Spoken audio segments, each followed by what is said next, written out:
Bonjour à tous, une nouvelle vidéo sur le jeu avec Mélanie. Bonjour. On a décidé de vous présenter plutôt du petit format de jeu qu'on va emmener partout, métal, etc. Nos coups de cœur d'il y a longtemps ou d'aujourd'hui. Voilà, Voilà, c'est ce qu'on appelle party game, avec des règles courtes, des petits formats, des jeux rapides, accessibles à la famille. Et des jeux qui sont toujours d'actualité, même quand ils existent depuis longtemps, parce qu'un bon jeu, il le reste tout le temps. Donc, et je vais commencer par rebondir sur le 6 qui prend, qui en fait partie, en l'occurrence. Les 6 qui prend, c'est un peu particulier. Alors bon, la boîte, ça fait pas toujours envie. C'est un des seuls jeux de la boutique que je vends en disant, par exemple, vous venez, vous me faites confiance, vous le jouez, vous l'aimez pas, je vous le rembourse. Mais de toute façon, vous allez apprécier et le réoffrir. Et ça fonctionne toujours, les gens font confiance. Et quand on l'essaie, ça fonctionne. Ça fait vraiment partie de ces petits jeux qui nous surprennent. Le but c'est simple, c'est de faire un alignement de 6 cartes en ordre croissant et de rapporter, d'éviter de ramasser des cartes parce que sur ces cartes il y a des têtes de taureau. Et à la fin, éviter. Voilà, parce qu'à la fin on les compte et il faut en avoir le moins possible. Sur ce jeu-là, il y a une particularité, c'est qu'il y a et du jeu de stratégie et en même temps on a du hasard. Alors il y en a qui aiment bien maîtriser et le hasard ça perturbe un peu. Mais moi je trouve que ça donne du piment au jeu. Il y a un bon équilibre, c'est vraiment du jeu d'apéro quoi. Voilà. Il n'y a pas de la grosse réflexion, mais on va quand même anticiper un petit peu où est-ce qu'on va placer notre carte, puisque celui qui pose la 6e dans une série se ramasse toutes les cartes avec les têtes de taureau. Absolument. À éviter. Voilà. Alors c'est un jeu qui est donné de 2 à 10 joueurs. Nous on n'est pas d'accord. À partir de 3, oui, ou sinon il n'a pas d'intérêt. Voilà, c'est du bon jeu à faire en apéro, en famille aussi. C'est assez facile dans l'apprentissage des règles. Ouais, ça va, ça va, c'est bien. Et c'est des petits jeux qui ont des prix assez raisonnables. Franchement, on vous conseille aussi. Il a tellement bien fonctionné qu'il est un peu revisité puisqu'ils ont fait un 6 qui surprend. C'est ça. Qui reprend donc la base, il y a le jeu de base dedans, voilà. Et vous avez tout plein de cartes d'extension en fait qui vont rajouter des petites règles et un peu plus d'interaction et de pièges entre les joueurs. Je crois qu'il y a un peu moins de hasard, il y a un petit peu plus de stratégie sur celui-ci, voilà. C'est ce que disent les clients en général. Moi je les adore. Ouais, c'est ça. C'est facile. Pour le coup, ça vaut pas le coup de se priver puisque dans cette boîte-là, vous avez le jeu de base et les extensions. Pour 2 € de plus. Voilà. Même à peine. Voilà, à peine. Voilà. Bon, ce sont des jeux, par exemple, celui-ci, il est à 14,90, vous voyez.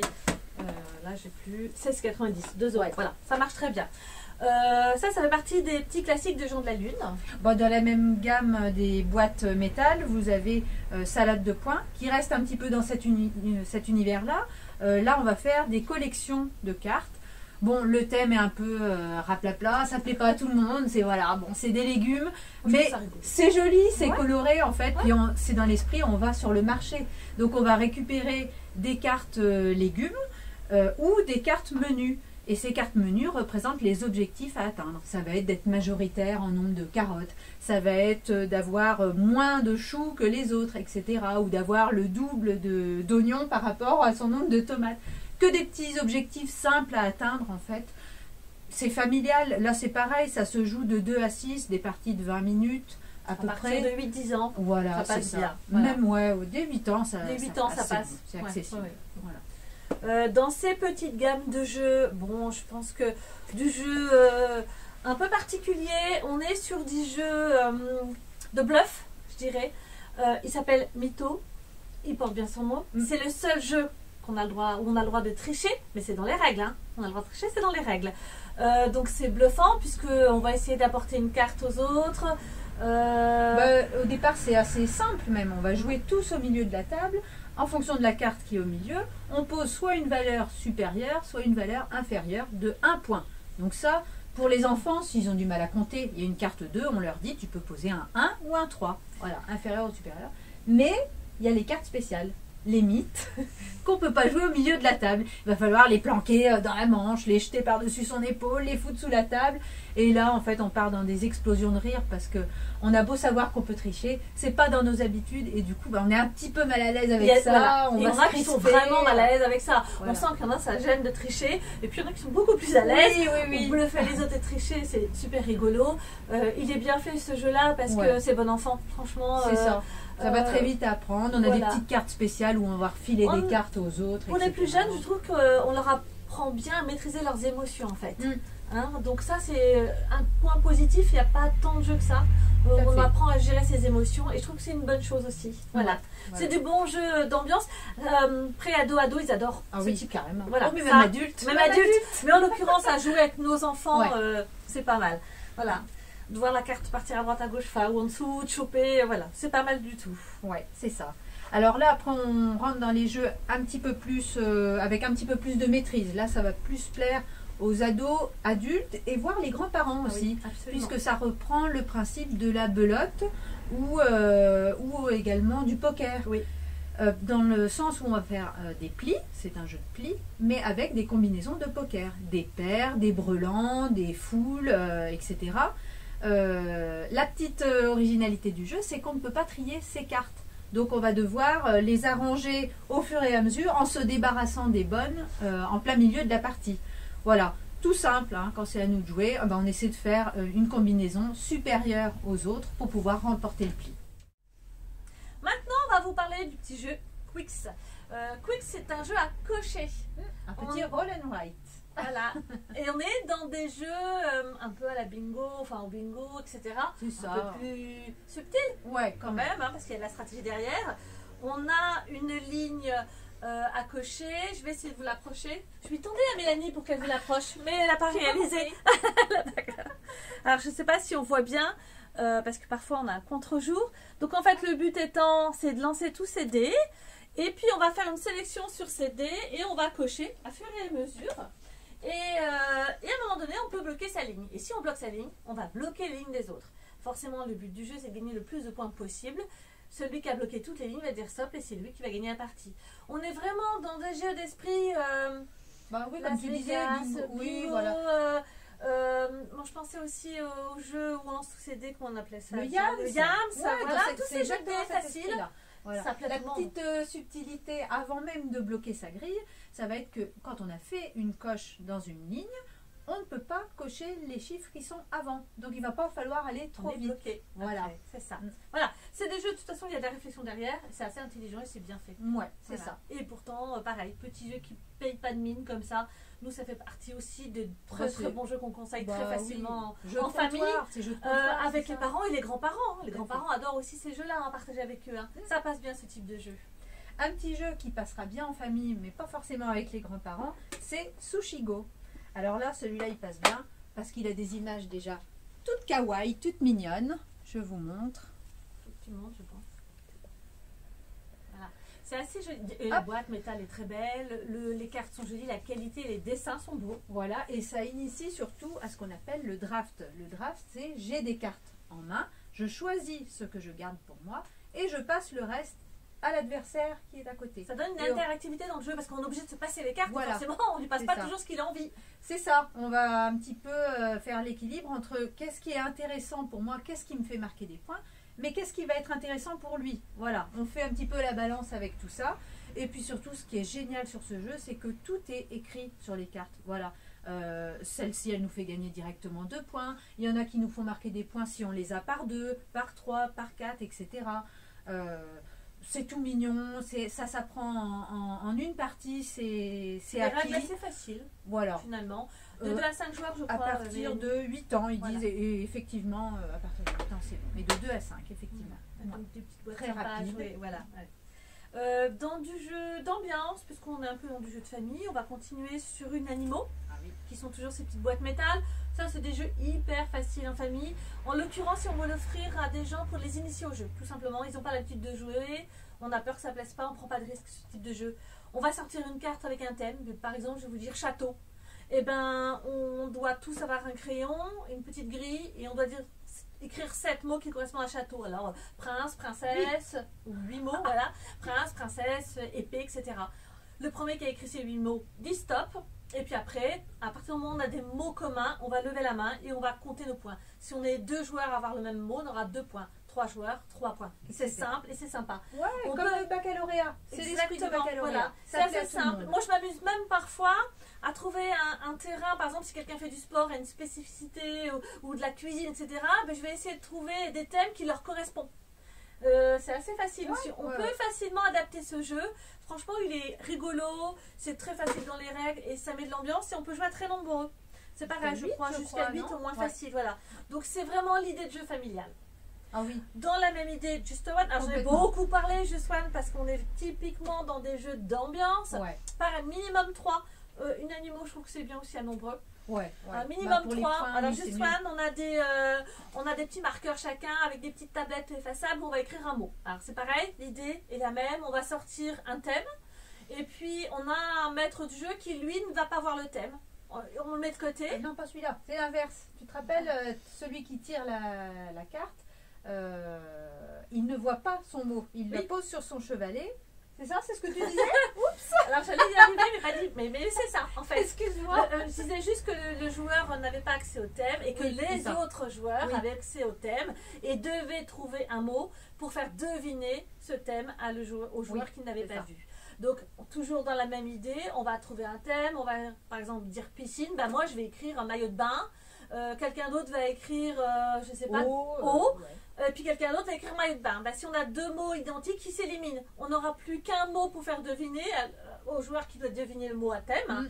Maillot de bain, il faut qu'il trouve piscine. Pas facile avec un mot. Hein. Ouais. C'est un jeu qui va jouer quand même 3-4 joueurs minimum. Oh ouais, au moins. Je sais pas si on a été assez clair. Plus on est Faut qu'on nombreux. Je crois que c'est un jeu hyper simple, mais c'est là où, quand on raconte nos jeux, on se rend compte que c'est pas si facile Ouais, c'est vrai. Mais en fait, d'expliquer. il y a un joueur qui voit pas le mot à deviner. Tous les autres écrivent un mot indice sur leur petite ardoise. Ils comparent entre eux. S'il y a des mots en commun, on les efface et il reste plus que quelques mots pour deviner effectivement le Ou à mot thème. mystère. Le Quoi. mot mystère. Et ça donne vraiment des parties avec des crises de fou rire. C'est Ah ouais. vraiment génial. C'est Il vraiment marche bien. avec tout le monde. Là, Ouais. pour le coup, et à tous les âges. Hein. Voilà, ça marche très très bien. Merci d'avoir récupéré Mélanie mon explication parce que C'était parfois pour ça la paraît- bourde de tout à l'heure. mais voilà. On voulait parler aussi dans cette même catégorie de jeu. Ah bah oui, il y a Master. Masterword Masterword qui est sur le principe du mastermind. C'est-à-dire, Un jeu de déduction. hop, voilà, de déduction. On a un mot final à faire deviner. Et au fur et à mesure, les joueurs vont écrire un seul mot sur leur petite carte qu'ils vont aligner. Et le joueur qui a écrit ce mot mystère va leur indiquer combien de réponses sont bonnes. Comme dans le mastermind, vous savez, avec les couleurs, quand on était plus jeune, il fallait trouver le petit code couleur. Et bien là, il va falloir trouver le mot mystère. Ça, c'est pareil, qu'est-ce qu'on rigole. Petit jeu de déduction, d'association d'idées. Pas si facile des fois d'ailleurs. Non, pas si facile. D'idées. Là, voilà, faut aimer les jeux de mots, les jeux de lettres, etc. Un petit peu comme Codename, j'ai Codename, envie de te dire. voilà, Codename, beaucoup d'entre vous le connaissent. Codename, on est toujours dans ces jeux de déduction hein, qui va se jouer en équipe aussi. Et puis en fait, on doit trouver 3 cartes qui correspondent à un indice. Par exemple, je vais vous dire l'indice glacé. Et bien sur la table, vous avez marron, donc marron glacé. Vous allez avoir papier, papier glacé. Vous allez avoir neige, etc. Donc il faut trouver un minimum de thèmes en un maximum de mots pour les éliminer le plus rapidement possible. En fait, c'est ça. Il faut s'écouter en fait. C'est du jeu d'équipe. Hein. C'est pas si facile. Ça carte, ça marche très bien. Ils ont sorti le duo à 2 joueurs. Donc Et c'est oui, très très bien ça. Parce que c'était très demandé et voilà, dans cette période de confinement, des moments où on n'a plus que son compagnon pour jouer. Donc la version duo est vraiment faite exprès, elle est extra. Et dans la continuité, Mot Malin vient de sortir. Alors c'est un autre éditeur, hein, c'est chez Blue Orange. Alors moi, mon malin, pour ceux qui connaissent Ricochet, me fait énormément penser à Ricochet. Hein, toujours sur ces jeux de mots de déduction. Tout de suite, j'ai pensé à Ricochet. Et c'est vraiment du jeu de réflexion et d'anticipation. C'est assez facile dans les règles aussi, finalement. Puis on se rend compte que c'est pas si évident à jouer quand même. Oui, Donc, Ricochet, je vous là, le ce qui est montre en même rigolo temps. dans celui-ci, c'est que c'est frénétique en fait. On joue sur la durée du sablier et en fait, vous avez des mots en ligne et des mots en colonne. Il faut trouver un seul mot pour faire deviner un des mots de la ligne avec un des mots de la colonne. Donc voilà, c'est de l'association d'idées, c'est de la rapidité. On est pris par le timer, puis en fait, il y a le challenge. Même si c'est difficile un petit peu au départ, mais on a envie de refaire une partie pour faire plus de points puisque c'est coopératif. Et puis, c'est du jeu où on se rend compte assez vite qu'on se perfectionne finalement. C'est ça, voilà. Au on a début, des réflexes. on n'a pas, voilà, les réflexes viennent à fur et à mesure du jeu et après, ça paraît presque une évidence. Ouais, tout à Donc ça, fait. c'est pas mal. Ouais. Tu voulais parler d'Animix hein? Oui, aussi. Alors, parce que c'est dans la même gamme, Eh ben en fait, le même éditeur, voilà. Les petits jeux un petit peu dans le même format. Hop. je vous montre. Donc là, c'est Hop. du jeu. Les cartes sont très belles, je vais Ouais. vous les apporter aussi. Pour montrer, la qualité est top aussi.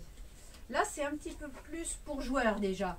On va former une grille au centre de la table.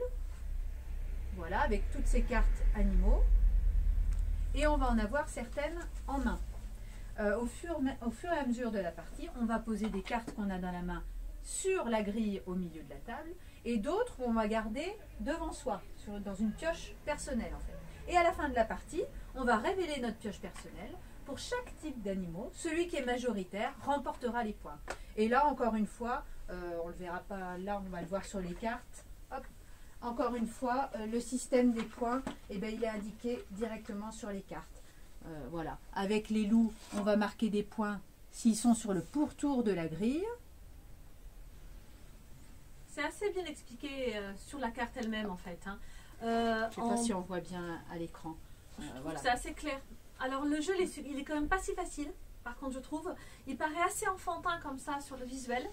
Ouais, mais non, je l'ai trouvé il quand l'est même pas. assez difficile. Enfin, pour plutôt des familles joueurs. Oui, Voilà. ils mettent à partir de 8 ans, plutôt Moi, 10. je dis, ouais, plutôt 10 Plutôt parce que 10. vraiment, et Ouais. 10 et puis C'est quand même de la réflexion. on a un peu l'habitude de jouer quand même. Hein. C'est pas plus mal. Ouais, hein. Voilà. ouais, ouais. Les boîtes sont jolies, il y a un super. petit côté Moi, j'adore. magnétique sur toutes ces boîtes, elles sont bien Ouais. conçues. Hein. Pour éviter de perdre ses pièces, c'est assez rangé, c'est bien rangé, Ouais. c'est facile. Tout à fait. On avait dit qu'on parlerait de Color Addict et puis de Ligretto. Oui, parce que là, c'est un petit peu pareil dans le sens où on va jouer sur les couleurs. Color Addict, là, celui-là, ce qui est bien, c'est qu'il y a un mode pour jouer vraiment en famille avec les enfants. Vous avez des cartes, hop, je vous montre, avec des mots écrits d'une couleur. On joue par-dessus cette carte, un peu comme le Uno. Soit on pose le même mot, soit on pose la même couleur. Sauf que ça fait un peu forcer le cerveau parce que parfois on tombe sur le mot écrit bleu en rouge. Voilà. Donc il faut vraiment se concentrer dans ce jeu-là. Ça C'est demande ça. beaucoup de concentration. C'est un peu de C'est reconnaissance subtil. Ouais. visuelle pour les enfants, c'est pas mal aussi, mais très familial. Et après, si on veut pimenter, vraiment jouer entre adultes, et ben là, il n'y a pas de tour de jeu. C'est dès qu'on a une carte, hop, on pose, et ça donne évidemment un truc où tout le monde se tape sur les mains au milieu de la table, c'est extra. Ligretto, c'est vieux ça, tu vends ça depuis combien d'années? Très très longtemps. Et on te l'a encore demandé. On m'a encore demandé la semaine dernière, je l'avais pas reçu. Je l'ai reçu, je suis désolée pour les personnes qui me l'ont demandé, je l'avais pas à ce Il y en moment-là. a 3. Donc volontairement, je les ai recommandés tout de suite. 3 couleurs différentes pour qu'on puisse compléter aussi les boîtes entre elles. Oui, hein. c'est ça. Il Voilà. faut savoir qu'on s'achète une boîte, on peut jouer de 2 à 4. Mais si le voisin il achète une autre boîte d'une autre couleur, elles peuvent se combiner, on peut jouer jusqu'à 8. Et là, bah, pareil, c'est vraiment du jeu de comptoir. C'est on se débarrasse en fait de nos cartes de façon croissante. Hein. On pose des cartes de 1 jusqu'à 12, je crois, dans l'ordre croissant, et par couleur. Tout simplement. Tout simplement. Mais la difficulté, c'est qu'on joue tous en même temps. Là, vraiment comme dans le Color Addict. Donc, il va falloir se jeter un petit peu sur les différents tas de cartes. Il faut être le plus rapide. et faut être le plus rapide. Donc Voilà. c'est un bon jeu de famille aussi. Voilà. Mm. Donc ça, Ligretto, très bien. Un petit dernier pour la fin, on n'a pas parlé de Similo. Ah, Similo. La petite série de Similo, quand même, on vous en parle. On fait vite. Ce sont des Similo. jolis jeux. Des très beaux jeux de déduction. Hop, tiens, ben, regarde. Les cartes Si tu veux sont montrer les absolument magnifiques. Vous avez différents thèmes. Il y a le thème du conte, il y a le thème de l'histoire, le thème de la mythologie et les tout derniers qui sont arrivés, animaux et animaux sauvages. Et dans Similo, vous avez un joueur qui va regarder une carte et qui va la garder secrète. Voilà, ce sera le personnage secret à deviner. On la mélange à d'autres cartes et on forme une grille au centre de la table. Et il va falloir en fait indiquer aux autres joueurs, avec les cartes qui nous restent, cette carte a des points communs avec mon personnage secret ou cette carte n'a aucun point commun. Et les autres joueurs vont réfléchir ensemble. Mais qu'est-ce que t'en penses, toi? Il nous montre un animal, donc c'est peut-être pas, il y a la une coopération. princesse. Voilà. On regarde tous les détails. C'est un gentil, c'est un méchant, comment il est habillé, c'est un grand, c'est un petit, etc. C'est extra parce que c'est du jeu de déduction. D'habitude, on a ça au niveau des jeux d'enquête. Et pour ceux qui n'aiment pas ça ou qui veulent un jeu court, et ben voilà, Similo, ça fait vraiment l'affaire. Donc, En ils ont un fait quart des d'heure, thèmes, c'est joué. Et ça plaît. Ils mettent à partir de 7 ans. Ouais, un peu 8-10, plus, ouais, un peu 8-10. plus. Alors il y a des thèmes, hein, animaux sauvages, animaux, contes, forcément, ils sont un petit peu différents. Franchement, ils sont très très bien. Par Ouais. contre, je trouve qu'il est mieux à partir. Il le donne à partir de 2, je trouve que c'est mieux à 3. Ouais, quand même. Voilà, oui, quand oui. même. 3 à Une 8 petite joueurs. équipe qui réfléchit, c'est quand même C'est plus relativement court. Et puis la déduction n'est pas si simple parce que c'est là qu'on se rend compte qu'on ne pense pas tous de la même manière. simple. C'est ça. Voilà. Même sur un même point de départ. Ben, c'est un petit peu l'esprit de tous ces jeux, Voilà. même les jeux de mots. Hein, Voilà, effectivement, voilà. on ne fait pas tous les mêmes associations d'idées. Voilà, exactement. Donc on espère que cette présentation vous a plu et à la prochaine vidéo. Au revoir à tous. On n'oublie pas de s'abonner. Ah oui, sur la chaîne YouTube, on met la cloche, on met le pouce si on a aimé la vidéo. Vous nous retrouvez sur Facebook et sur Instagram. Merci. Au revoir. Mélanie. Salut.